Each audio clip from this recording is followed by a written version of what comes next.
Hello hello, यहाँ हेर्नुहोस्, खोल्चा चाहिँ सानो छ हो। यो रोड खोलिएकोले कति पहिरो गएर हेर्नुहोस्, रोड चाहिन्छ भनेर रोड मागेपछि जमिन चाहिँ यसरी जाँदो रहेछ, सबै पहिरो गएर। हेर्नुहोस्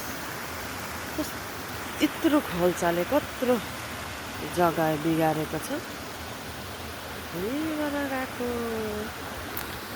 माथि गएर आएँ मलाई चाहिँ गाईसँग हिँड्नु, जङ्गलमा एक्लै यसरी बाटोमा हिँड्नु मनपर्छ।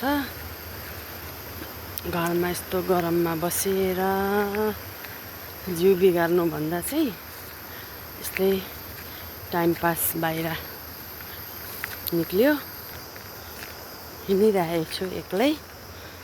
म चाहिँ यस्तै बाहिर जङ्गलमा एक्लै हिँड्नु पुरा मनपर्छ। कति राम्रो हरियाली जङ्गलहरू, फेरि पहाड सबै यस्तो छ हो।